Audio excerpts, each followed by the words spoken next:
Jangan dilihat 91 emasnya saja loh.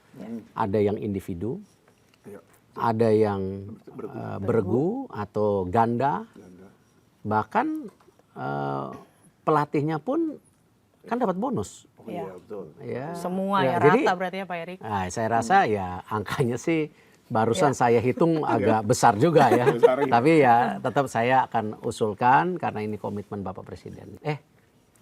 Rekornya Rizky ditulis loh di SEA Games di Thailand. Thailand dapat nama, SEA Games dapat nama. Iya. Artinya ini kan luar biasa kalau rekor dunia bisa dipecahkan di SEA Games. Artinya kita punya elit atlet di Asia Tenggara. Nah, ini yang saya lagi mau bicara di bulan Februari dengan menteri-menteri yang ada di Asia Tenggara. Saya undang ke Bali. Ya mudah-mudahan mau. Kalau nggak mau ya udah namanya juga usaha. Iya, bener, Pak. Ya pemirsa, torehan hampir 100 keping medali emas berhasil diraih oleh kontingen Merah Putih Indonesia. Dan hal ini tentu menjadi tonggak sejarah bagi Indonesia di mana berhasil finish di posisi runner-up di bawah tuan rumah Thailand. Dan saat ini kami sudah bersama dengan Menteri Pemuda dan Olahraga Republik Indonesia, Pak Erick Thohir. Apa kabar Pak? Sehat? Alhamdulillah sehat. Sehat ya Pak ya, Alhamdulillah ya. Sebelumnya kita ucapkan selamat dulu ya Arung ya. Oh, untuk semua dong. Untuk semuanya ya. Bukan untuk saya, untuk bangsa ya, Indonesia. Bapak sebagai Menpora kita ucapkan selamat, udah meraih 91 emas, 112 perak dan 130 perunggu. Nah dari kurang lebih 50 cabang olahraga nih Pak Erick, sebenarnya ada nggak sih cabur yang sebelumnya diproyeksikan tidak diproyeksikan emas lalu mendapat emas dan apakah apa saja yang di luar ekspektasi? Pasti ada karena kalau kita lihat kan masing-masing cabur, atlet, pelatih ingin memberikan yang terbaik. Kita jangan melihat tidak mendapat emasnya atau mendapat emasnya saja, bahwa mereka semua berkorban. Ya, berkorban ninggalin keluarga, ada yang juga ninggalin sekolah sementara, ya kan. Dan tentu bahkan juga mungkin saya ada 1-2 atlet yang berjuang tapi tidak dapat emas tapi cedera. Contoh di sepeda. Betul. Kan sampai nabrak, pulang. Ya, tapi dia berusaha. Ada juga atlet menembak yang ternyata hamil 4 bulan masih semangat ya Pak. Wah, ya, itu ya. Tapi itulah yang kita harus berterima kasih para cabang olahraga, para atlet, pelatih ini benar-benar memberikan terbaik gitu. Dan kalau kita lihat dari 91 emas nanti kan kita akan ada 21 cabang unggulan. Itu dari 91 emas 58 emas dari 21 cabur unggulan kira-kira mungkin 63-65%. Nah, ini yang kita akan tingkatkan. Bahwa sudah nantinya kalau boleh ya dari 21 cabang olahraga ini kalau bisa di atas 70%. Supaya apa? Ketika kita mengikuti multi event lain, apakah itu SEA Games, Asian Games, Olimpiade, kita ada yang namanya bukan kepastian tapi paling tidak basis fondasi untuk mendapat emas. Yang kita harus belajar juga dari Singapura, dari Vietnam. Kalau kita lihat contoh Singapura itu salah satu lumbung emasnya dari berenang. Kalau Vietnam lain lagi. Nah ini yang kita coba mulai membangun saya rasa. Jadi kalau saya mohon maaf nggak mau melihat per individu karena saya lihat apresiasi toh sekarang sudah 91 emas itu jauh di atas target yang tadinya 80. Bahkan kalau teman-teman media ingat waktu di Kambodia itu kan 87 emas. Kita sebelum ke Thailand saja sudah hilang 41 emas yang tidak dipertandingkan. Artinya kalau kita basisnya dari 46 emas ke 91 ini kan udah lebih dari setengahnya ya Pak Erick. Sangat tidak mudah dan saya terima kasih kepada semua atlet dan saya juga mengucapkan terima kasih kepada Bapak Presiden ketika Bapak Presiden menerima kami di istana ada istilahnya beliau bicara ada satu mimpi saya sebagai individu atau sebagai anak bangsa yang ingin mewakilkan negaranya. jadi sebagai atlet salah satunya itu kan apresiasi yang luar biasa, dan saat itu juga kita senang sekali ketika beliau ya bonusnya 1 miliar. Waduh, itu kan artinya presiden peduli masa depan atlet kita yang selama ini persepsinya kalau jadi atlet itu miskin, tidak ada masa depan. Nah, ini yang beliau ingin bangun gitu. Ya, bicara soal bonus ya, Arum, bagaimana nih? Wow. Soal bonus, Pak Prabowo kemarin sempat bercanda tuh 91, banyak juga. Waduh, banyak juga nih dananya Iya, gitu. banyak juga dananya sudah tersedia kan, sudah ada anggarannya kan? Ya, beliau punya komitmen dan jangan dilihat 91 emasnya saja loh. Ada yang individu, Iya. ada yang bergu atau ganda, bahkan pelatihnya pun kan dapat bonus. Oh iya, betul. Ya. Semua Ya, ya, jadi, rata berarti ya Pak Erik. Nah, saya rasa ya angkanya sih barusan saya hitung agak besar juga ya. Besar, ya. Tapi ya tetap saya akan usulkan karena ini komitmen Bapak Presiden gitu. Ya artinya ini kan menjadi motivasi juga nggak sih, kan awalnya memang ditargetkan 500 juta naik jadi 1 M, itu apakah jadi Alhamdulillah. motivasi atlet juga Pak Erik? Saya yakin iya. Karena yang tadi saya bilang Pak Presiden sebutkan saya punya mimpi yang tidak tercapai sebagai individu.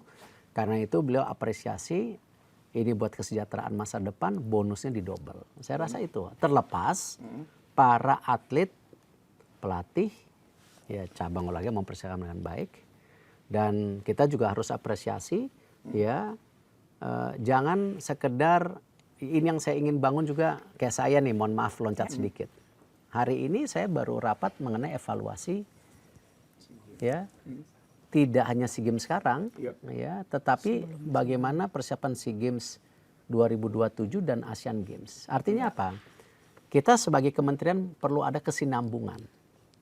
Artinya ya semua yang berjibaku di Kementerian Pemuda dan Olahraga kita harus apresiasi. Menteri-menteri juga kita harus apresiasi karena ini kerjasama konsisten yang berkelanjutan. Karena di suatu titik pun saya tidak jadi misalnya Menteri Pemuda Olahraga, tapi yang namanya Olimpiade, SEA Games ada lagi.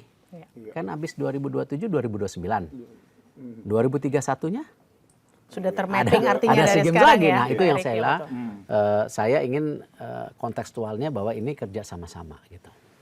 Oke, bicara masih soal seputar bonus nih Pak Erik. Kan nih sejumlah atlet seperti dari atlet lari jarak jauh ya, Roby Sianturi dan Odekta Nebaho, terus petenis Justin Barki ini kan berniat untuk menyumbangkan raihan emasnya kepada para korban bencana atau penyintas bencana di Sumatera. Tanggapan Bapak seperti apa? Sangat apresiasi. Karena penting kita peduli dengan tentu masyarakat ataupun bangsa Indonesia yang sedang tentu kekurangan dan kedapatan musibah. Karena itu saya sendiri, ini bukan artinya apa-apa, ketika saya bersama Pak Tito waktu itu sama Pak Maman, kita tanda tangan kesepakatan bagaimana aset pemerintah daerah dan pusat bisa dimanfaatkan untuk olahraga ke depan ataupun kerjasama dengan swasta atau klub olahraga. Di situ kita juga bersama-sama bersepakat akan mulai memapping ya kan bantuan apa setelah pasca. Nah, salah satu disitulah kami Kemenpora kita akan sumbangsi memberikan kebahagiaan untuk tentu para korban bencana alam pasca. Cuman ya sama, kalau para atlet sekarang ingin memberikan sesuatu kepada ini kita harus apresiasi. Itulah pejuang bangsa yang seutuhnya, karena ketika mereka bayangkan Justin ya itu begitu dapat emas nangis-nangis ya kan, haru ya kan ya. Dan hal yang positif, dan saya rasa banyak atlet yang lain juga yang memang di SEA Games punya pemikiran sama, tetapi biarkan itu individu ya, karena saya tidak mau misalnya menggabungkan menjadi sumbang, enggak lah, ini biar individu toh yang tahu, biar bangkit dari diri masing-masing ya Pak yang Erik tahu ya. atlet sama Allah kok. Dan itu kan bagian dari bagaimana dia berkontribusi kembali ke masyarakat itu. Nah, itu kan bonus dari yang peraih emas. Kalau yang peraih perak dan perunggu, bahkan yang mungkin tidak dapat medali, itu ada apresiasi tersendiri tidak dari Kemenpora? Gini, kita kemarin sejak awal kita mengirim seluruh atlet terbaik tanpa tebang pilih. Ya. Makanya jumlahnya kan 1022 atlet atau 1021 atlet. Jadi kita lakukan yang terbaik karena kita tahu mereka ini sudah latihan maksimal. Tetapi, tetap evaluasi harus ada. Karena kenapa? Kita di pemerintahan hari ini, Bapak Presiden selalu bilang harus punya apa? Program yang efektif, efisien, dan juga tepat sasaran. Nah, karena itu basis daripada tadi pengiriman atlet, pelatih, cabang-cabang olahraga di SEA Games tahun ini di Thailand yang ke-33 dan menuju SEA Games tentu ke-34 di Malaysia di tahun 2027, ini jadi bahan evaluasi. Mana cabur yang tercapai, mana cabur unggulan, mana cabur populer yang memang kadang-kadang kalau cabur populer ini harus terus dikirim, kadang-kadang seperti itu realitanya ya. Nah, ini yang kita sekarang mappingkan, petakan untuk ke depan seperti apa. Nah, kita tetap membuka ya untuk cabur-cabur yang tadi misalnya ada beberapa yang janjinya dapat emas 4 jadi 0 atau yang 3 jadi 1 ya. Nah, tentu kalau yang meleset sedikit ya udah. Tapi kalau yang meleset banyak banget, evaluasi ya kita harus beri bagaimana kesempatan nih? mereka pergi lagi, tapi mandiri. Gitu kan saya udah sampaikan, mandiri silahkan. Nah, cuman konsekuensinya kalau mandiri, ini problem lagi. Ketika atletnya mendapatkan medali, belum tentu pemerintah bisa bantu, ya kan, yang namanya uang penghargaan ketika dia juara emas misalnya. Nah, itu ada konsekuensinya karena memang kita menggunakan keuangan negara yang harus tertib administrasi. Tapi kesempatan kita berikan. Nah, ini yang kita mau dorong supaya semua atlet dan cabang olahraga yang mempunyai target atau yang mengirimkan punya yang namanya tanggung jawab. Kalau teman-teman media ingat waktu awal-awalnya saya sempat 4 hari sebelum jadi 91 emas, saya masih bicara ini 4 hari ke depan cabur-cabur menghitung dari potensi laporan itu 68 emas kalau tidak salah. Tapi waktu itu saya sama Pak Okto dan Pak Bayu sebagai Chief the Mission, Pak Okto sebagai Ketua KOI, saya bilang 34. Artinya udah diskon 50% loh. Betul. Nah, artinya ya memang angka-angka ini kita harus berani pertanggungjawabkan dan sama-sama evaluasi demi kebaikan semua. Gitu. Berarti artinya ini kan Kemenpora sama rata ya Pak ya, semua cabur itu semua sama perhatian. Walaupun ada evaluasi. Nah, berarti kan secara nggak langsung nih pernyataan Bapak ini meruntuhkan suara-suara sumbang di luar sana ya kan yang bilang bahwa oh pemerintah hanya peduli terhadap 1-2 cabur saja seperti itu. Bagaimana Pak? Realita memang kalau kita ngelihat multi event ya memang ada yang namanya cabur yang difokuskan. Jepang itu kalau nggak salah 9. Kita 21 luar biasa ya. loh. Nah, jadi tapi kan tadi datanya dari 91 emas, 58 emas sudah dari cabur unggulan dan maunya harus di atas 70. Nah, berarti kita bukan tidak mengapresiasi cabur-cabur lain, tetapi ya memang kita harus fokus ke Olimpiade sebagai tujuan utama. Coba kita lihat berapa banyak kejuaraan dunia yang orang ingat juaranya dibandingkan juara Olimpiade. Coba misalnya contoh di bulu tangkis, sebutkan juara dunia bulu tangkis. Pasti ingatnya Olimpiade terus. Nah itu, jadi artinya memang Olimpiade sebagai payung besarnya olahraga. Pucuknya ya Pak Erik ya. Makanya tadi Bapak Presiden dan kami Kemenpora bersepakat ini yang harus menjadi tujuan utama. Yang namanya SEA Games, Asian Games menjadi sasaran antara. Ini bukan berarti kita pilih-pilih karena memang yang masuk Olimpiade tidak banyak. Dan kita bisa lihat kalau di SEA Games ini kenapa selalu tuan rumah jadi juaranya. Karena tadi cabang-cabang olahraganya tidak semua cabang Olimpiade itu diikuti. Nah itulah kenapa saya bulan Februari ini sudah kirim surat ke menteri-menteri olahraga, mau nggak kita konsolidasi untuk SEA Games ini ya menjadi road to Olimpiade, apalagi sudah banyak Olimpian yang ada di Asia Tenggara, ya kan? Iya. Renang punya dari Singapura dulu, sekarang dari Filipina, Carlos untuk senam kemarin ada 2 emas. Ada juga Olimpian lain dari banyak negara di Asia Tenggara. Bibit-bibitnya udah mulai artinya terlihat ini ya Pak jangan Erik ya? terputus karena cuman ingin juara umum, boleh. Ya. Tapi yang cabang Olimpiadanya jangan diputus. Nah ini yang kita harus lakukan. Nah kita lagi konsolidasi kalau mau. Tuan rumah boleh melakukan cabang olahraga lain. Tapi yang Olimpiade kalau bisa harus. Dan gini, impact-nya juga bagus. Percaya sama saya. Ketika yang namanya sebuah event olahraga diikuti oleh atlet terbaik kelas dunia, media sama penonton ingin nonton nggak? Pasti Pasti dong nonton ya lah, kan. iya. Udah nggak Kan sabar artinya kita kan. apa? Para Olimpian yang ada di Asia Tenggara kalau ikut SEA Games, itu kan menaikkan value daripada SEA Games itu sendiri secara tontonan publik atau kehadiran publik ingin nonton, tetapi value daripada SEA Games juga meningkat. Contoh yang dikasih lihat oleh salah satu liver kita, Rizky Juniansyah. Bayangan memecahkan rekor dunia Ya. di SEA Games. Total 300-an Iya kilogram kan? ya. Nah, ini kan Angkatannya, wow. ini kan saya bilang kemarin sama teman-teman di Thailand, rekornya Rizky ditulis loh di SEA Games di Thailand. Thailand dapat nama, SEA Games dapat nama. Iya. Artinya ini kan luar biasa kalau rekor dunia bisa dipecahkan di SEA Games.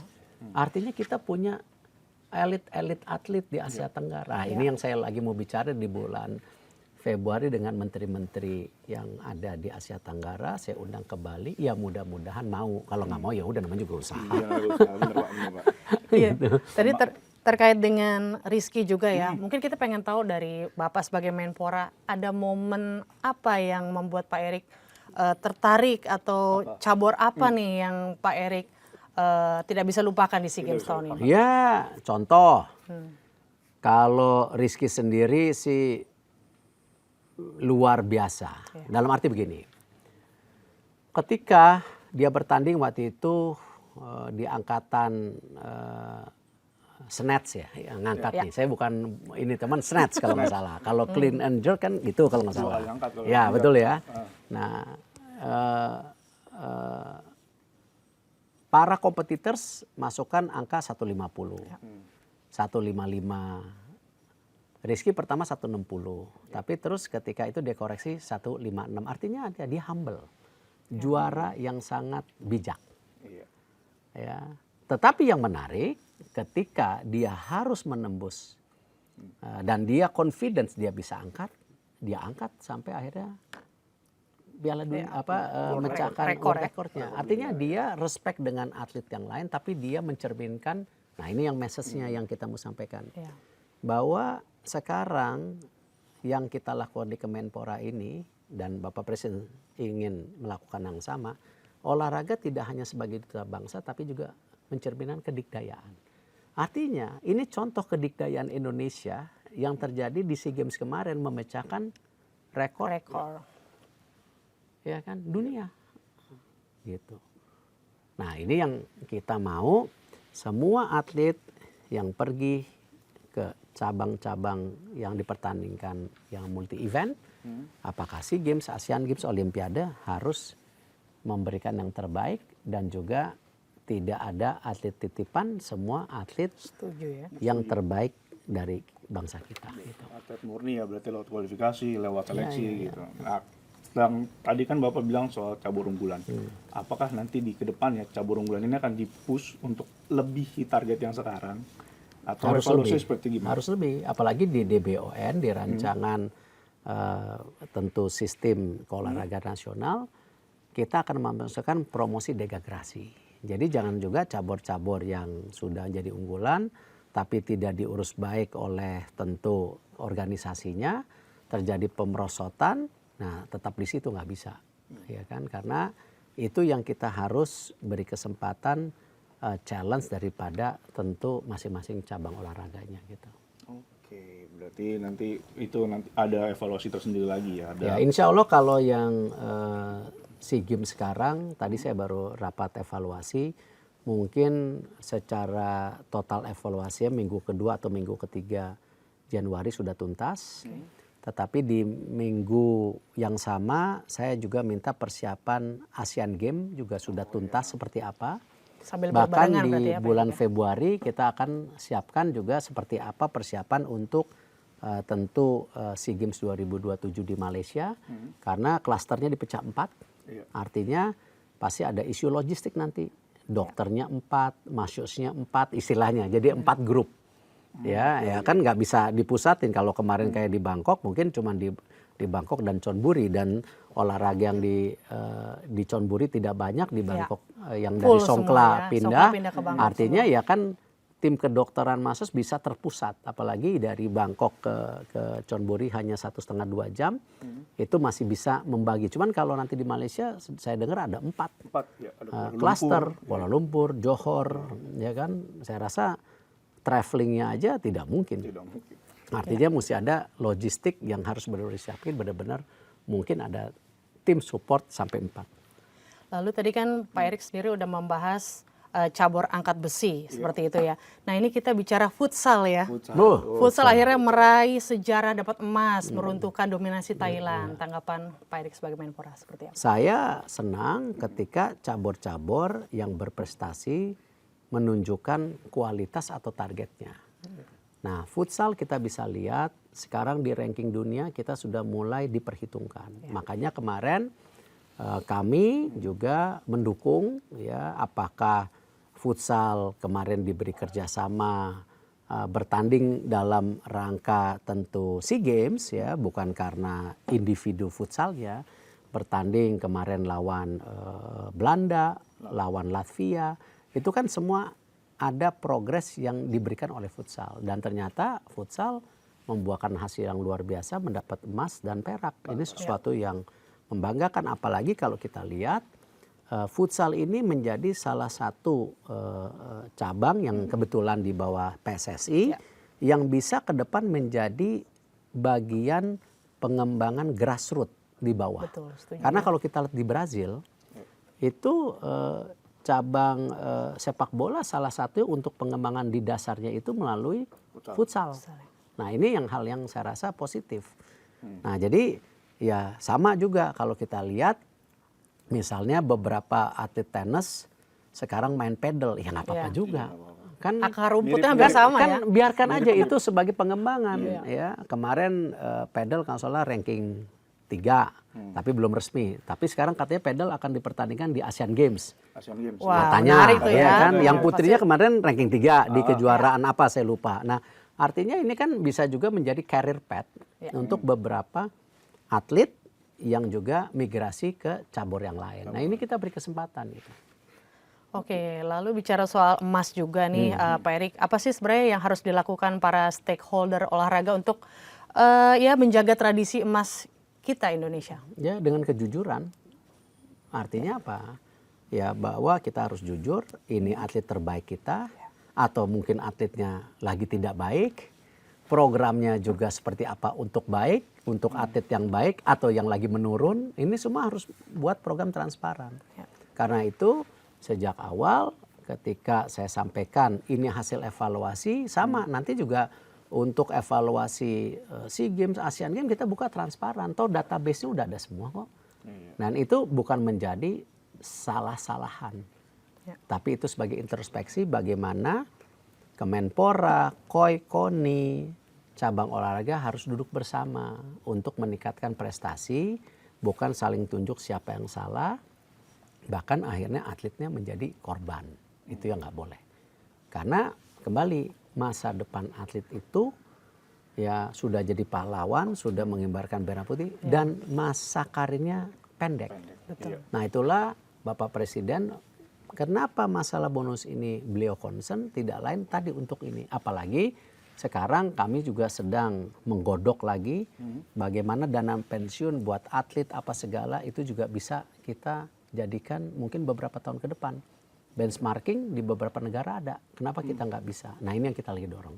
kesejahteraan menjadi kunci. Ya, jangan sampai ada pola pikir atlet itu miskin. Orang tua tidak percaya lagi anak-anaknya menjadi atlet. Padahal dari atlet ini akan lahir yang namanya generasi yang sangat bagus. Kenapa? Satu, punya fighting combat. Ya, punya fighting spirit yang bagus. Sehat udah pasti kan, ya kan? Apalagi sejahtera. Nah, ini yang kita lihat di Amerika banyak sekali bekas atlet-atlet NCAA atau yang namanya student atlet dari universitasnya itu banyak juga jadi pemimpin, ya banyak juga tetap berkarir di atlet. Nah, ini yang kita harus kembangkan gitu. Nah, ini kan kita mau memasuki 2026 Asian Games. Sejauh mana nanti misalnya Kemenpora akan membantu cabur-cabur yang memang butuh bantuan banget untuk tampil di Asian Games? Ya. Gitu.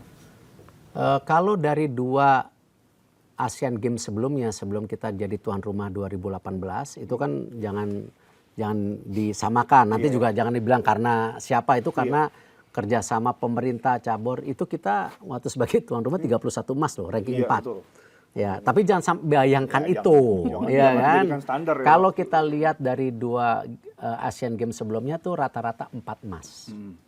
Ya, lalu kemarin yang terakhir kita 7 emas, karena di 7 emas itu ada dragon boat sama ada nomor menembak kalau nggak salah 1, tapi bukan di nomor olimpiade. Nah, artinya kalau kita ngelihat realita emas di Asian Games itu 4.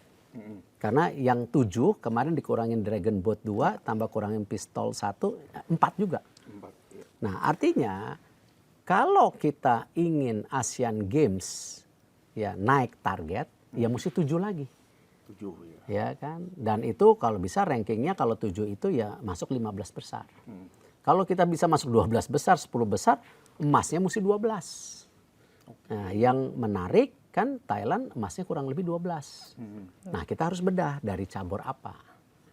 Nah, ini yang kita harus harapkan kalau bisa yang Asian Games itu udah pasti weightlifting. Ya, panjat tebing, Wah, bulu tangkis itu kemarin di ya, Asian Games sebelumnya nggak dapat, ya siapa tahu ini bisa. Ditambah tentu apa, panahan atau menembak. Kalau yang lainnya lagi yang kita. Nah, jadi kalau bisa 7, tetapi karena 3 tidak dipertandingkan, ya kita harus cari lagi. Nggak mudah cari 7 di Asian Games. Nah, tapi ya itu yang kita lagi evaluasi, ya kan, seperti apa persiapan Asian Games yang akan di Jepang nanti. Ya, bulan Oktober kalau nggak salah. Iya, Oktober. Gitu. Oke, menarik ini ya. Sudah berarti countdown 1 tahun lagi ya Asian Games nih. Kurang loh, nggak nyampe malah ya. Iya. 10 bulan juga nggak nyampe 2 tinggal tahun. sebulan ya. SEA Games pun Nggak nyampe 2 tahun. 1 tahun lebih ya. Olimpiade 2028 tinggal 2 tahun 6 bulan. Iya. Jadi itulah kenapa di olahraga harus tadi continue. Jangan lihat kementerian ini saya, kementerian kemarin siapa, kementerian enggak, ini harus continue. Tetapi tentu semua harus ada target gitu. Oke, Pak Erik, terima kasih atas kebersamaannya. Tentunya semoga keberhasilan di SEA Games 2025 ini berlanjut ke Asian Games 2026 dan Olimpiade 3 tahun lagi di 2028 di Los Angeles, Amerika Serikat. Terima kasih Pak Erik atas kebersamaannya. Ya pemirsa, berikut wawancara tadi kami dengan Menteri Pemuda dan Olahraga Republik Indonesia Erick Thohir. Terima kasih dan sampai jumpa. Stay updated. Info terkini masih banyak. Jangan lupa subscribe, like, dan share YouTube official OKZone. Dan selengkapnya ada di okezone.com.